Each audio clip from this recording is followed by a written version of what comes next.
ठरलं तर मग या मालिकेच्या येणाऱ्या भागात आपण एक जबरदस्त ट्विस्ट पाहणार आहोत. फायनली अर्जुनने बाजी मारलेली आहे.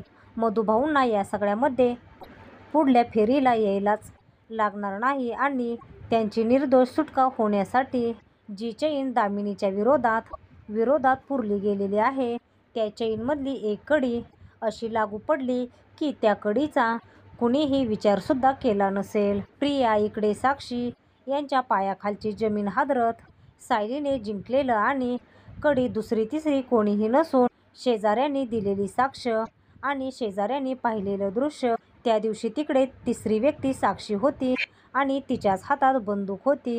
तिने सगळा खून केला आहे ही पाहणारी व्यक्ती समोर येताच कोर्टाला दुसरा तिसरा कोणताही पुरावा लागत नाही. आता खरं तर प्रिया आणि साक्षी यांचे संबंध आधीपासून होते हे अर्जुनने सिद्ध केल्यावरती अर्जुनने एक डीलचे पेपर सुद्धा समोर आणलेले असतात आणि हे डीलचे पेपर ज्या वेळेला समोर येतात त्यावेळेला मग आता डीलचे पेपर समोर आल्यावरती ताबडतोब या सगळ्यामध्ये आता कोर्टामध्ये खुलासा होतो आणि सगळ्यांना उत्सुकता असते ती ही की नक्की डील ती कसली होती किंवा नक्की हे डीलचे पेपर काय होते. आणि दामिनी हेच विचार करत असते की आता हा अर्जुन कोणत्या डीलबद्दल बोलतोय. मग या सगळ्यामध्ये आता कोर्टासमोर डीलचे पेपर येतात तेव्हा प्रिया हादरते, कारण त्या दोघींच्या मध्ये झालेले डील ती वेगळीच डील असते. जज साहेब पेपर वाचूनच चक्रावतात. जज साहेब या सगळ्यामध्ये आता बोलायला लागतात की म्हणजे या सगळ्यामध्ये या डीलचा अर्थ काय. अर्जुन सांगतो, अर्थ मी सांगतो की ज्या वेळेला तन्वी किल्लेदार यांना माहीत नव्हतं की त्या तन्वी किल्लेदार आहेत तेव्हा त्या साक्षी शिकरे यांना भेटायच्या. तुम्ही बघू शकता त्यांच्या कपड्यांवरून तुम्हाला समजेल. जिथपासून त्यांना रविराज किल्लेदार यांची त्या मुलगी आहेत हे समजले तेव्हापासून त्यांचं राहणं पूर्णपणे बदलून गेलं आहे आणि त्याचमुळे आत्ताचं त्यांचं रेहेनसेल पूर्णपणे बदलून गेलेलं आहे. आणि आता तुम्ही त्यांचं बघू शकता रेहेनसेल आश्रमातल्या प्रमाणे आणि त्यामुळे त्यांनी डील केली होती की आश्रमाची जागा बाय क्रूक आता त्या साक्षीला मिळवून देणार. साक्षीला ही जागा मिळवून देणार आणि त्यासाठी पाणी तोडणं, लाईट बिल कट करणं या छोट्या मोठ्या गोष्टी ती करतच होती आणि याच गोष्टी करत असताना तिने आता प्रिया साक्षीची मदत करत होती. आणि मग तुम्ही हे सांगा, त्या दोघींनी नेहमी डिनाईल केलंय की त्या दोघी एकमेकींना ओळखत पण नाहीत. मग हे कसं शक्य आहे. दोघी एकमेकींना ओळखत असल्याशिवाय भेटतात का, एकमेकींना ओळखत असल्याशिवाय पैसे देतात का, असं म्हणत अर्जुनने खूप मोठा पुरावा समोर आणलेला असतो. आणि डील आता दामिनी इतकी पोहोचलेली वकील असते की ती अर्जुनच्या एका पुराव्याला अजिबात बळी पडणार नसते याची कल्पना अर्जुनला पण अचूक असते. त्यामुळे त्याच्याकडे अनेक पुरावे असे असतात की या पुराव्यांच्या मधून आता तो या सगळ्यामध्ये तिला आता उलटं पाडणार असतो.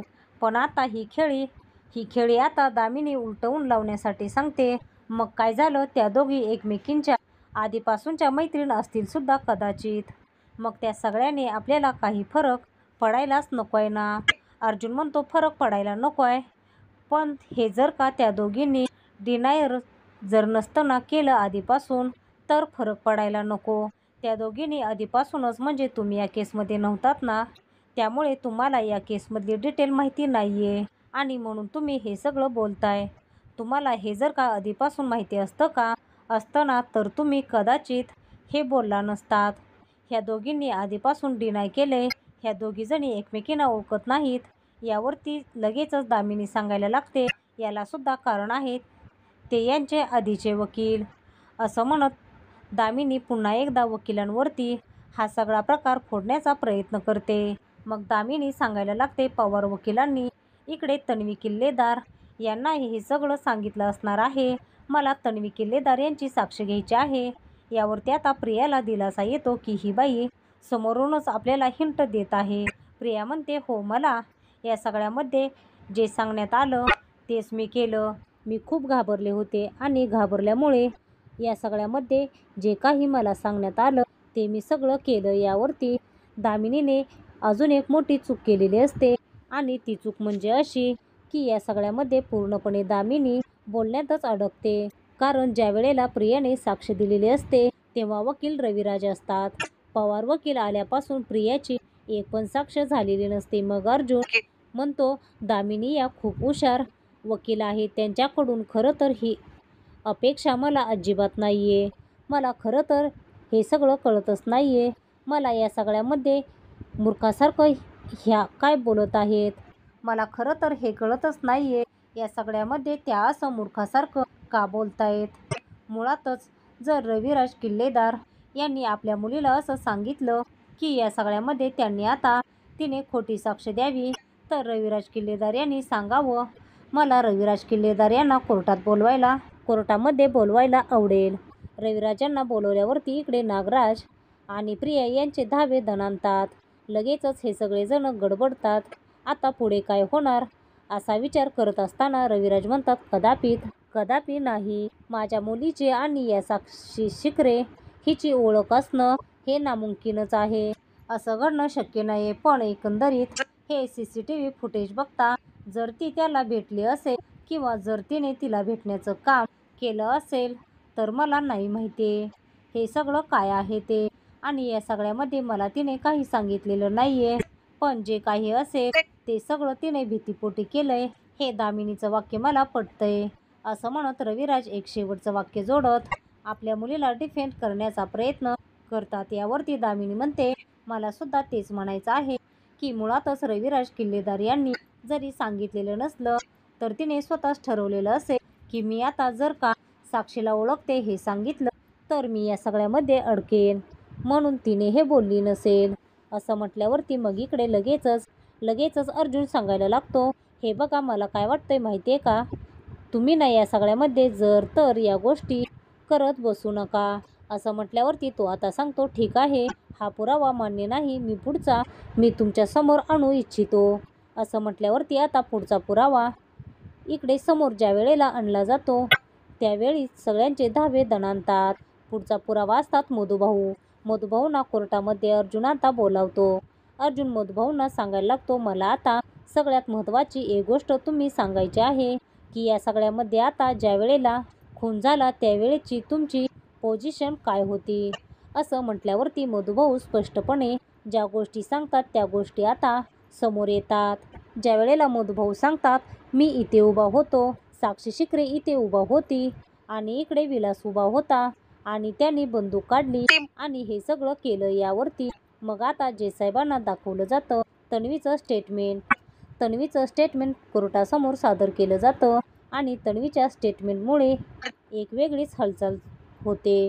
अर्जुन सांगायला लागतो की यांनी 3 वेळेला स्टेटमेंट बदलले. म्हणजे आता सगळ्यात महत्त्वाचं म्हणजे मधुभाऊंनी स्टेटमेंट पहिल्या वेळेला जे दिले तेच त्यांनी आता कोर्टासमोर दिले आणि तन्वी किल्लेदार यांनी 3 स्टेटमेंट बदललेत. आता सुद्धा जर तुम्ही विचारलं तर त्यांचं स्टेटमेंट हे वेगळंच असणार आहे, म्हणून मला कोर्टात त्यांचं स्टेटमेंट घेण्यात वेळ वाया घालवायचा नाहीये, तर मी स्टेटमेंट आणलेलं आहे ते शेजारच्या लोकांचं. म्हणजे आता आजूबाजूला जे शेजारी होते ते 3 व्यक्ती मी आणलेले आहेत आणि याच्यामध्ये एक छोटा मुलगा सुद्धा आहे ज्याने आता त्या दिवशी बरंचसं असं काही दृश्य पाहिलंय की ज्याच्यामुळे साक्षी शिकरे यांची तिकडे उपस्थितीच नाही तर साक्षी शिकरे यांच्या हातात बंदूक होती हे सुद्धा सिद्ध होणार आहे.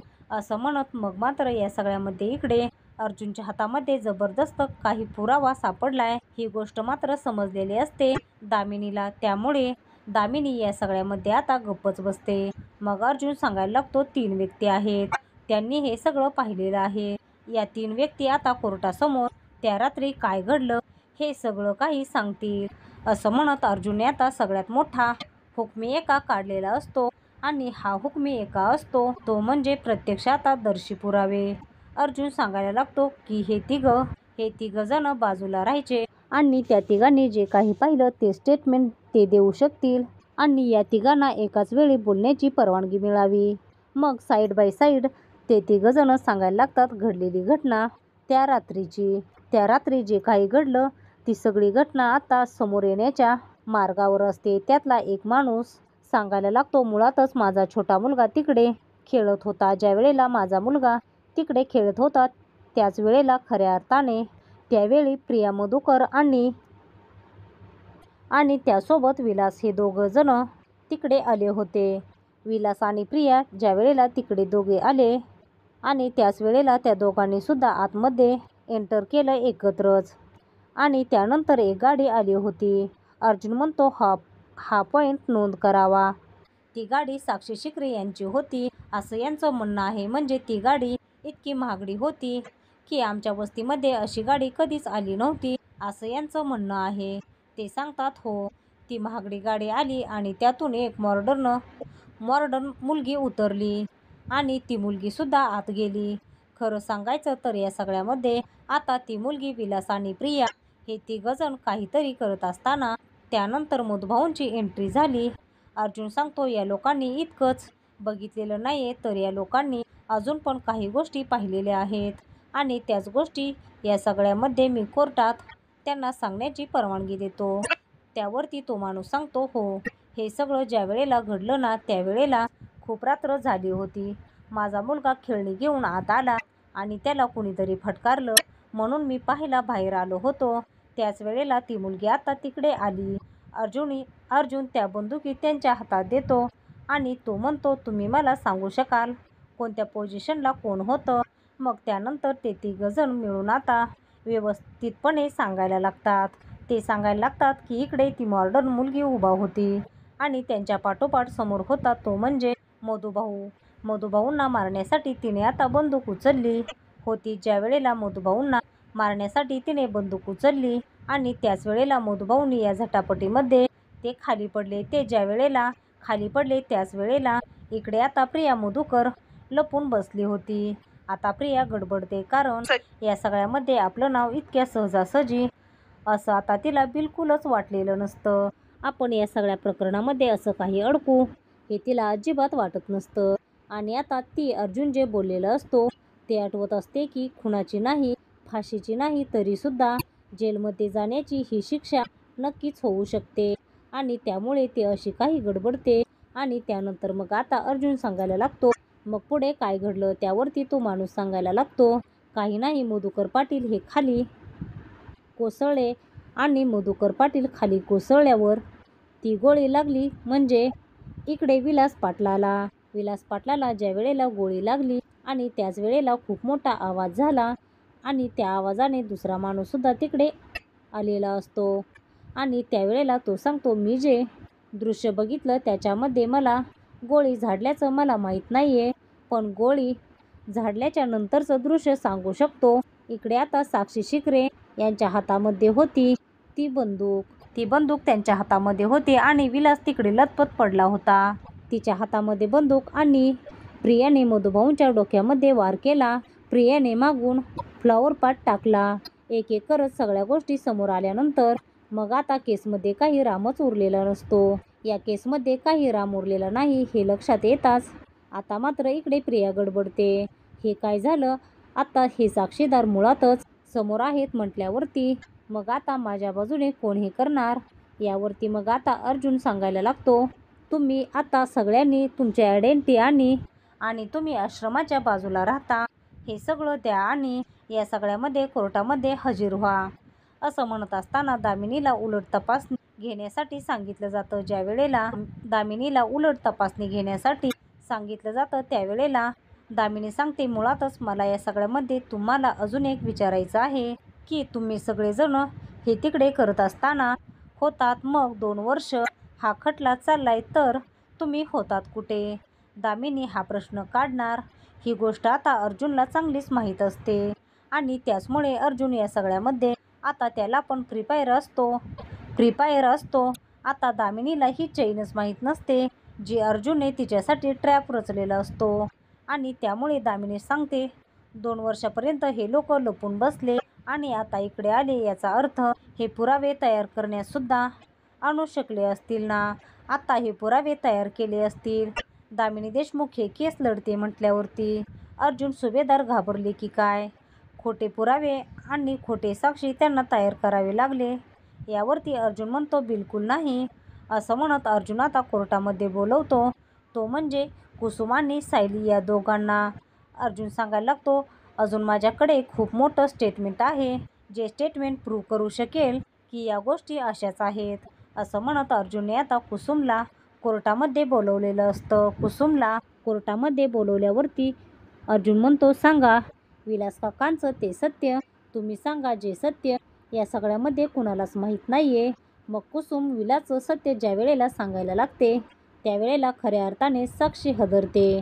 कुसुम सांगते, मुळातच विलासला लिहिता वाचता काहीच येत नव्हतं. विलास काकाला स्वतः मोबाईलचे ते फ्लिपॅडसुद्धा ओपन करायला यायचं नाही.